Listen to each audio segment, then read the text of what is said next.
Look, and I got to get your married name. But Tanisha, what's the married name? Singletary. Tanisha Singletary. Look, I knew her as Tanisha Jointer. And as Tanisha Jointer, she was all that I just shared. But as Tanisha Jointer Singletary or Tanisha Singletary, she's all that and more because she has had some experiences, some triumphs, some celebrations, some struggle moments that are so real and transparent that make what we're talking about today. And we talked before we actually came on here about a whole bunch of stuff that we're even talking about this week in this Power to Respond challenge.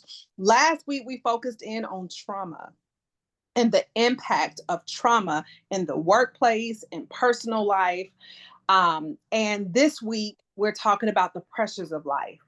And I feel like here in this moment, Tanisha is going to be very impactful in both of the spaces and the pressures of life and also in trauma because she does, through her consulting firm, Invested Consultant Firm, she talks and works with so many teams around generational trauma, around secondary trauma, around, primary trauma. We just say trauma.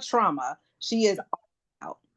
And her in this space today, especially as it relates to the story, the What Color Suits You July story that we've been talking about during these entire 4 weeks of the challenge, this particular conversation is so insightful because in the story, July held her trauma in. She didn't tell anybody about it. She continued to make it look exactly like you see in this purple moment here, where her eyes were closed, they were tight. Her lips were banded. She couldn't say anything. And we know the red and blue. And when we talked about red earlier this week, red was anger and blue was grief. This is anger and grief together to make this purple of trauma. And so this is where we are right now. We're going to talk about in this call, just real quick, or wherever we lead or wherever it goes, just around how do we respond and navigate to these moments for real.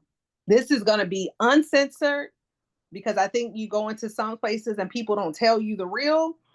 We're going to talk about the real because the real is going to be the thing that moves people into breakthrough and For people sure. change. And so all I want to do is make sure that we're honest in this conversation. I got a very honest person on this other side, and I'm an honest person on the other side to really talk through these particular things and also talk through what are we going to do about it? How are we going to change it? What are the things that we can do internally and how it is that we can actually aid all of us in that process so that this does not become a barrier to get us to where we need to be. So, with that, I want to open up the space. I'm like, "Bah, bah, bah, bah." Those were my club days. That's a long, long time ago. I'm way past Yep. that now, but that's what I was thinking in my head.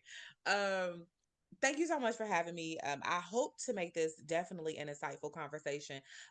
One of the things that you said that I think is so true is when I do this work. So first of all, I am like a super, I don't know what you want to call it, but like I love talking about trauma, and people are like that is so weird. But I do. Because I think trauma is can be one of these conversations that are one of these topics that we have spoken so much about trauma that we then become um less understanding or sensitive to like, oh, everything is trauma. And to some degree, it could be, right? Because trauma is subjective in that way.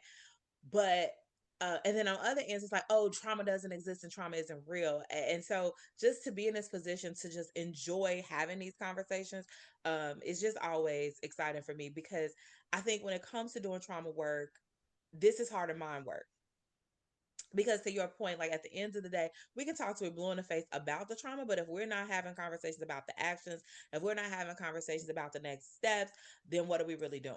So I'm always here for it. And let me say this, I might not say it as correctly as you want to hear, but I'm gonna tell it to you because it's the truth. And that's what you probably need to hear. So Yeah, go ahead and get comfortable with being uncomfortable. Then ask yourself, why am I so uncomfortable with how sis showed up today? Because that is the work when it comes to unpacking and exploring trauma. So thank you so much for having me here. I'm super excited to go in between these two topics. Um, because I think there's so much fruit and beauty in both of the two topics that you're exploring, both today and last week. I love it. So again, we have talked before this conversation, and we have talked even before that.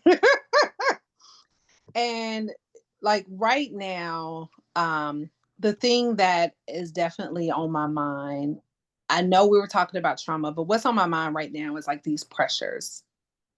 So there are pressures that are happening that can cause trauma. So I want to paint a picture.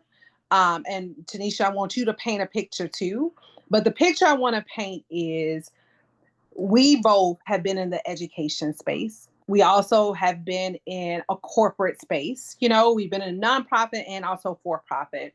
And even though the industries change, the things, the pressures are still there.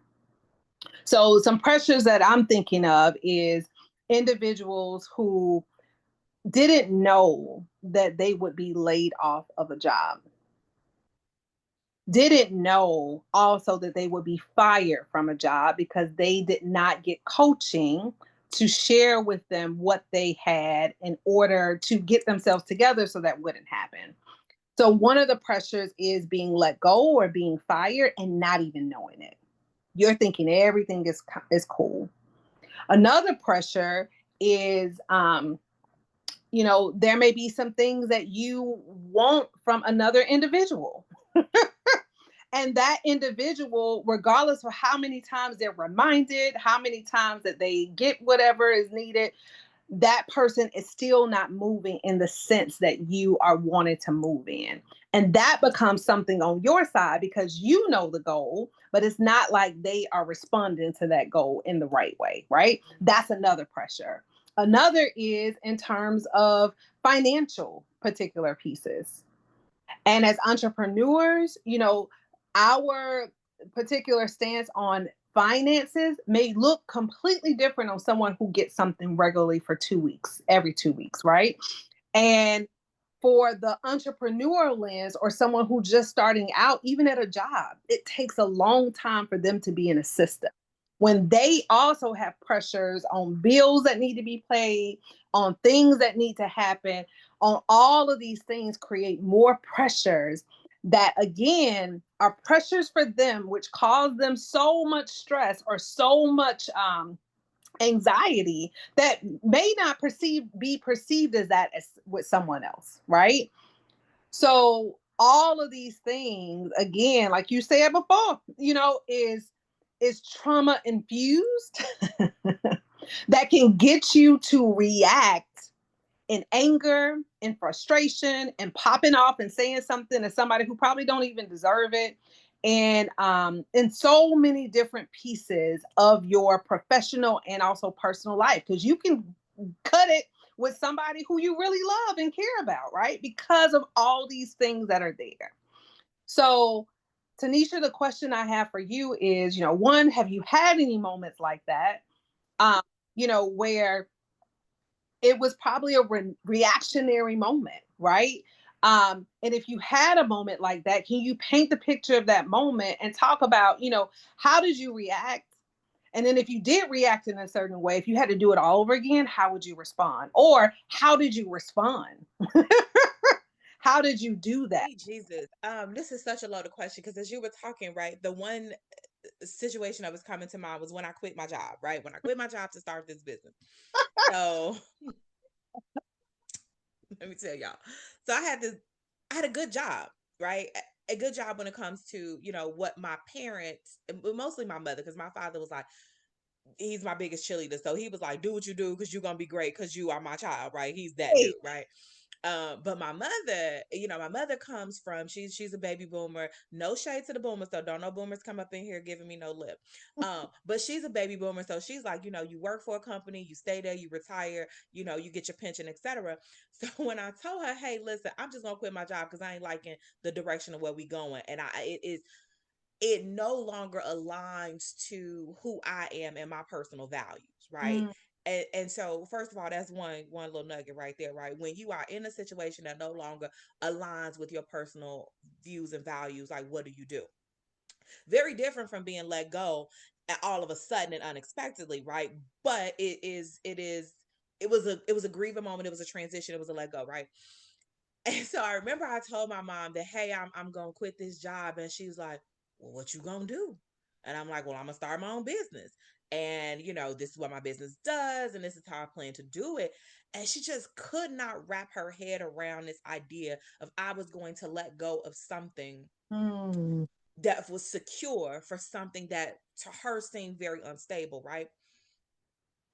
I share that part of the story because I think about people who are fired and who are forced to let go of something that is yeah. stable, Mhm. right? um Sometimes we stay in positions because it is stable, because it feels comfortable, because it feels secure. And the reality of it is like none of these things are stable, none of these things are secure, right? And I remember, you got to stay ready so you ain't got to get ready, right? Like no matter where you at in your career, like what do I need to do to always have a place space for myself, because none of these things are promised us. And even that idea of always being on edge, waiting for a shoe to drop, is pressure. It is traumatic, because what you'll find yourself doing is overworking, Mm, right? To prove that you got to keep me. I'm look how valuable I am. I'm working so hard. That like the young lady who posted after working 7 days or 40 some hours, like, oh, I'm gonna finally take a break, and then she passed away, right? Why is that the norm? The young lady who worked at the Burger King and she was running a whole ship by herself, and some law firm gave her $500 for that. Like, Burger King make how many millions of dollars a year, and that's all y'all gonna get us? But I digress. We are cultured to believe that this work makes us valuable, mm, that our identities, our value, our sense of worth is oftentimes tied to our employment status. And for folks who have been fired or let go in an unknowing way, the number one thing I want you to know is that your value is not in that place that let you go. Your value is in you and who you are and what you bring to the table. Your value is your hunger. It is your desire for excellence. It is your desire to serve, right? That is your value. That is your work. It's not in this company that you work for. When I quit my job, I literally took most, let me not say it like that because I don't want nobody to come back to me. But when I left my job, right, the things that made me good at my job are the things that also make me good in my business. The yes. skills that I had learned and developed in my job, I figured out how to run a business that allowed me to do those things in a freer way. And so while this may look like a setback, this may be your setup. And Mm, like, we get so wrapped up in what feels certain. None of that is certain for you. So let's not put all our eggs and our beliefs in this company, in this thing, and let's put our invest in ourselves. Let's invest in walking and living in our purpose, because when we do, and I say this all the time, especially to my team, when we do things with purpose, the money is gonna come. And we got to get out that way, right? But that also goes into that financial pressure, right? Because the bills got to get paid regardless of how much passion projects I'm doing, right? The bills got to get paid, the lights got to stay on. Uncle Sam gonna always want his cut. And so, like when I quit my job, okay, quit my job. My mom was like, girl, you crazy. I can't believe you doing this. I had this separation of like, holy crap, I am, now working for myself. I got to figure this out. I had some unspoken expectations, right? I think that was your second point, where we want people to do stuff and they just ain't doing it right. I had a lot of unspoken expectations for what I thought other people were going to do to help me along the way. Now, I had a lot of things that happened that I didn't even see happening. For example, since I've been in business for the last 4 years, I don't really market my business. A lot of my clients have come word of mouth, like, hey, I saw you do this thing, can you come to my school? Hey, you spoke at this thing, can you come here? Hey, I saw you do, you were on this call, you led this training, can you come? And and while I'm super like, oh my God, I really appreciate that, there was still some things that I was expecting, right? And I didn't communicate it. And so when we talk about the pressures of people not showing up, I think there's a number of pieces of trauma that can kind of be in that. One is our fear of rejection sometimes gets in the way of us actually asking for the help that we need. Yeah. I don't want to put myself out there and ask you for something, and then you don't show up the way that I need you to show up. Another thing that can show up that is oftentimes a trauma response is me being explicit and knowing that I deserve the thing that I deserve. Right. If you have grown up in a space that your basic needs have not been met, to feel like I deserve, that I am worthy of people coming through and showing up and helping me in this way, that will absolutely get in the way of you asking for or you being clear in what your expectations are. So yes, it can feel like trauma is trauma is trauma, and we keep talking about it in this way, but a lot of things absolutely stem from our traumatic experience. Going back to the first story of how my mom was so freaked out about me quitting my job. My mom worked since she was like 13. My mom saw our value in the what do you do, right? And I didn't learn this until I was married, by the way, right? My husband's like, you are so much of who you are is tied to what you do. Mm, Right. And like I never paid attention to that. Like my love language is, well, what are you doing? Right? Not just being, not just because. But that's because I was raised like that. So again, when we talk about the things that show up in one space that look like, oh, this is just what it is because it's just what it is, like, no, this come from somewhere. And for me, that's a generational trauma response. My mother grew up in a space where her value was based on what she did, what she could contribute, how smart she was, the accolades and the things that she acquired. She raised me to be very driven in that same way. And so for me to walk away from something that she felt like was a measure of success, that was a huge disappointment. Maybe not a disappointment, but a huge, she couldn't wrap her head around it. mm. And again, that is a trauma response. Like when we are attaching ourselves to these values that, are somewhat arbitrary and not truly our values. Um, and then the last thing you talked about was again the financial pressures of entrepreneurship. Sweet Jesus, like I'm again very grateful that my contracts and my clients tend to come from me from different referrals, but with the current political kind of situation that we're in, people are reevaluating what they're willing to spend their money on, and not that I ain't good and I ain't worth it, but people are having to shift some priorities. And so there's a ton of pressure for me at least into, oh man, I can't prove my mama right. You know what I mean? Like I have to still excel in this entrepreneur thing because you know what I mean? Like I don't want to prove anybody right or wrong. You know what I mean?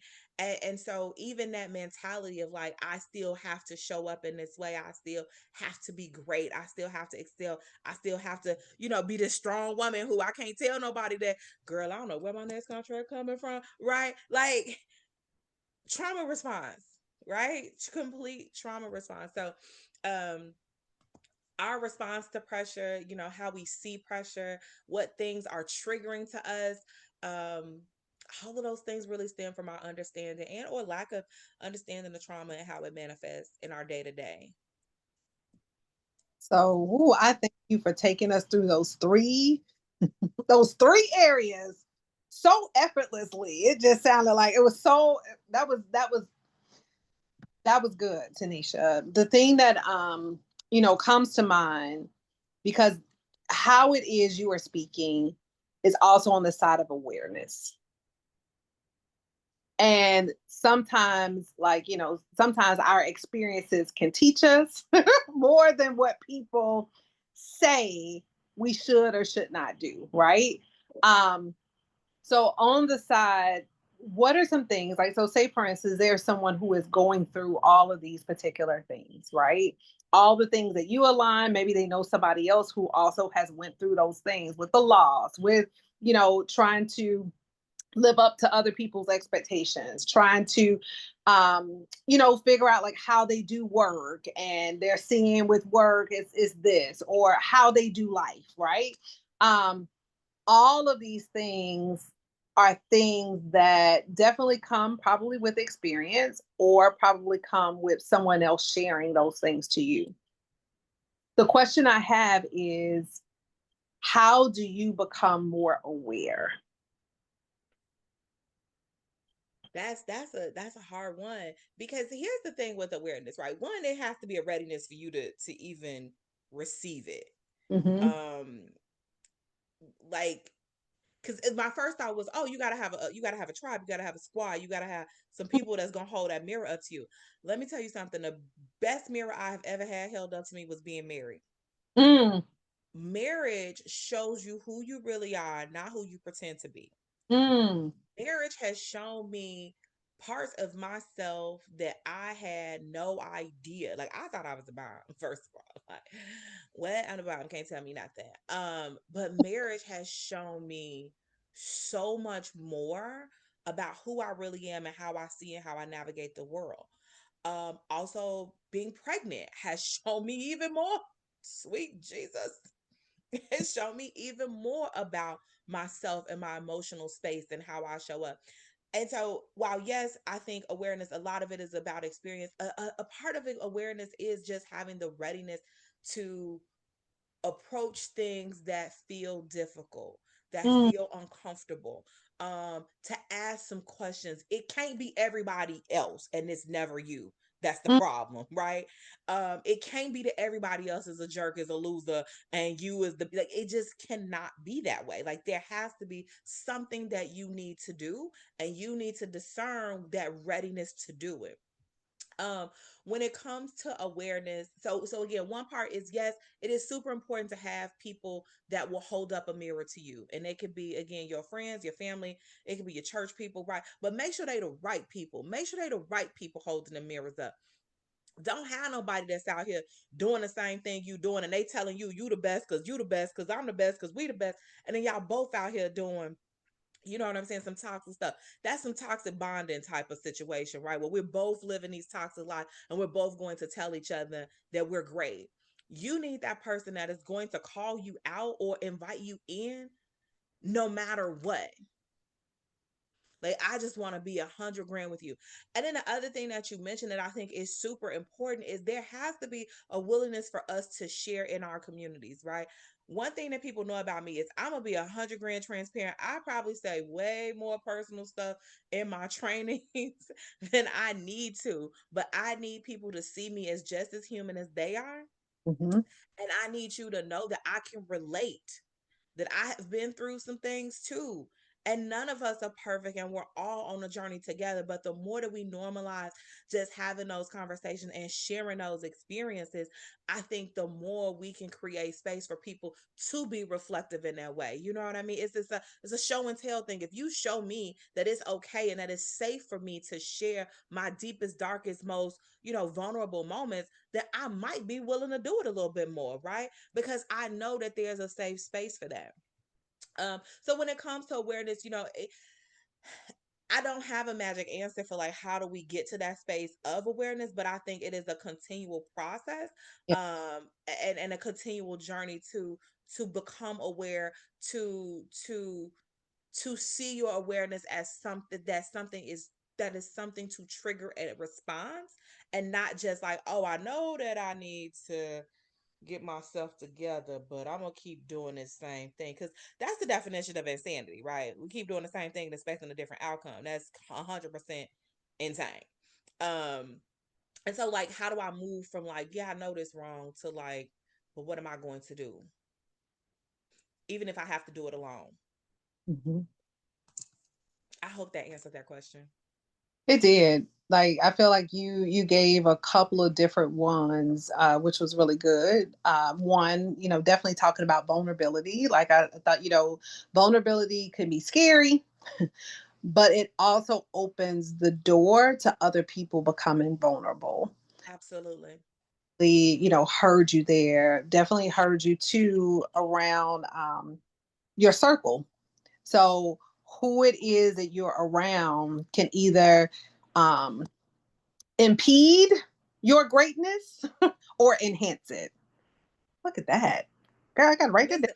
Listen, you sure do. Listen, I when I started my business, one of the things that I would say to to my friends in my circle was like, yo, it ain't enough for me to be on. If I ain't on until everybody else made it. I feel like Jay-Z got a line in one of his, you know what I mean? Like it just ain't enough for me to make it. Like I gotta do it and I gotta bring people with me. And if Yeah. I don't do that, then I'm not really doing nothing. You know, the lift as I climb, like all of those things, like those are models that I absolutely 100% live by. You know what I mean? Because I just think it's enough room for all of us. It's enough room for all of us in this entrepreneur world. It's enough room for all of us in this education space. And like, I'm never going to be afraid to, hey, Tamiko, I saw this opportunity. You really need to check it out. I'm never going to be afraid to put you on to an opportunity. And I know you would do the same. You have done the same for me. You know what I mean? Because there's enough room for everybody. And our making it is has to be a collective effort. It cannot be about the individual. Yes. And I think back to even this challenge, right? Like when I thought about this book, this book was the hardest book for me to release, like hardest one. And my illustrator, out of all the 9 books that I wrote, was like, this the one I want to do first. And I'm like, oh, this is too close to home. I don't want people to know about this part of Tamiko because Tamiko is always the celebratory one, like the one that's going to get everyone rah rah. And this story, praise God for giving me this story. Has not only helped Tamiko, it has helped and provided more conversation for other people in the workplace, for other families, like all of that stuff. And so going back to what you said, like it is not about our own development. This is everyone's development. So thank you for sharing that. I do want to pose this last point because I know I want to be cognizant of our time, like cognizant of your time as a new almost mom. Yes, um, is around all of these things that we have just shared.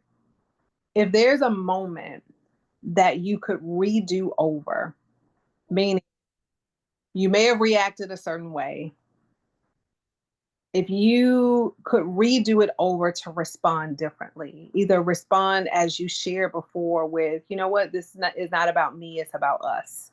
Or, you know what, yes, mom, you know, here are the things that I am learning from this piece, and I'm going to share these things with vulnerability to you as to maybe a generational thing that you have. And I just want you to know I hear you and I see, like, what is something that you probably reacted in, but now, since your experiences, you would respond differently from here on out? I'm like, that is the longest list. It's probably longer than any Christmas wish list. Okay, a 5-year-old Christmas wish list. Um, it's so funny because I have been in social work and social emotional learning world and facilitation and training and educating people on how to deal with their feelings and all the things. And I'm great at telling other people that that's what they need to do. But that's for y'all. That ain't for me. Okay. Um, and that's one thing that I would do differently. I would have taken my own advice very early on in my career. I would have taken the things that I love about the work that I do and actually apply them in my own personal life and career. I feel like I have run from vulnerability for a very long time. Even though again this is the work that I do. Um and in moments I am extremely vulnerable with my clients, like in training I'll share personal stories, but the difference is that y'all are people that I get to come to once a month, once a quarter, once or whatever, and I can share this with you and I can go on and ain't no accountability, right? But it's that hard part when you're sharing it with people that you love. It's Mm-hmm. the hard part when you are sharing it with people that you respect. Is that hard part when, in the workplace, right? Before I quit my job, instead of quitting my job, there were a number of conversations I could have had, right? That may have had a different impact or different outcome on my happiness in the workplace, right? And I may have stayed because honestly, I love the work that I was doing when I was doing it. I truly, truly did. And so I, I think there's so many things that I would have done that I would do differently when it comes to um just how I respond to things. One of the things that has made this very clear for me is again being pregnant. My daughter is teaching me every single day that I ain't in as much control as I think I'm in. She Mm. like, yeah, no, sis, I'm the kung fu master around here, and I run you in this house. So that's one. I'm not Um, even yes. and I ain't even here, and I ain't Yes. even here yet, and I ain't here, and I run you and everybody in this house. Okay, disrespectful. So that's one thing is this need, this sense of control, like that is being pointed out for me, and this is my opportunity for redoing, right? Because like, how much control do I really need, and how much control do I really have, right? This idea of control is an illusion. You know what I mean? So when I think about things that I redo, and again being pregnant, like my emotions are so big, and they come up so much, and I am now forced to share with people things that I normally wouldn't share, and I step on them and push them down, even though this is what I teach other people to do. Like, don't do that, please share, right? But I'm having difficult conversations, and I'm so grateful. I'm so grateful for it, because what it is allowing me to do is readjust again how I see people and how I'm able to cope, um and navigate some day-to-day things, some big things and some hard things. It is allowing me to heal, right? From where I've always felt like I had to be so counter dependent. I don't need nobody. I got this. I can do all the things on my own. Being this vulnerable, sharing these emotions and sharing these feelings with people, and saying that, hey, I need help. Like, I'm not just the strong friend who got it all together and I don't need no, I need a lot of help. Come help your girl, right? Um, and so I'm in a redo moment. I feel like I am living my redo. I am living where I am letting go of the fear of rejection, that if I ask you to show up, you ain't gonna show up for me, and I am allowing people to truly show me themselves. And I'm showing you a part of myself that I think a lot of people have never ever seen before. And I hope that, as I continue to do this, that one, it'll make me just a better human being. Two, to make me even better in my business and my practice, because I am living these things with you, not in this 1 30-minute moment or 40 minute, however much time we're together, but this is truly a part of who I am. And allowing people to see that it's okay. Even though it feels scary, even though it feels uncertain, even though it feels impossible sometimes, like, it is okay to make space for your feelings, for your wants, your needs, and that you are enough. So, um, that's my redo. That's my redo, and doing it with care and compassion. Um, Yes. cause growing up Black mamas, it ain't what you say, it's how you say it, right? And we've heard that our whole lives, but again, I think when you're intentional about it, it truly is how you say the thing, and being able to slow down and take that time to think about how I'm going to say it. It has been super, super helpful for me. Because I am usually very hot and spicy. But I am becoming more mindful of how I say it, because I want people to greet me and wrap their arms around me. And so I want to do that same thing, even if it's something difficult that needs to be said. Mm. I love that. Like having, it's kind of like what I hear is like you are learning and you want other people to be accepting of that, and knowing also that they're going to receive the honesty that you bring, and also Absolutely. share, share back the same things that you're pulling out, and I think like that's a, I don't know what word that just came into my mind. I don't even know if it's a word, like duacity, but like dual. Look, maybe we should come up with a new word. Duality. Yes, duality. Thank you. Yes. Oh, the L of a C. But yeah, the duality of things, I do think is so important. I just want to say I thank you so much for the time that you have had here in this space. Where can people find you to get your trauma informed approach and honesty in these client centered spaces? You know what? should have led with that. So, I am Tanisha Jointer. I am the founder of Invested Consulting Firm. You can find us on Instagram at Invested Consulting Firm. We're looking for a new media person, so if y'all got one, send them my way. But also www.investedconsultingfirm.com. And we support community partners in school districts across the country in creating healing center practices.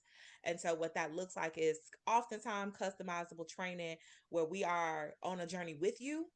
I'm never going to tell you what you need. You are the expert in what you need. And I'm just going to be on this journey with you to help you explore how to best support the students that you interface with. So we work mostly with adults, training and having conversations around trauma and really making some plans, not only for how do we respond to students' trauma, but how do we deal with the traumas that we as adults are carrying, because we got it. No matter what we think, we dealing Mhm. with it. So So you heard it from her. She is so passionate about this work. I don't know if you could feel the passion this entire time on our call today, but she's so passionate about making sure that the people who are in front of our youth and also the people who are teaching or coaching or interacting with them are are, making decisions for them. yes, are also able to do. So please reach out to her. I will put that in the comments of this YouTube video so that you have it. So you can go back to it. All of the tips and the awareness pieces that Tanisha brought to the forefront, we hope that you use them in your real life, right? Do it in your real life first.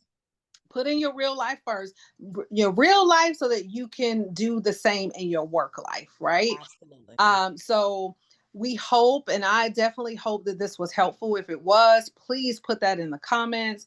Please share this YouTube video with whoever needs it, because we never know what people need. But if there's somebody that is put on your mind, send it to them. Don't even second guess it. Send it to them, because they also may want to say something and not say something. We talked about that earlier too, right? Like you could want to say something, but because you may be the strong friend or because you may have all of these different things, you just don't do it, right? So if it is that this is to someone, if it is for yourself, save it and let us know.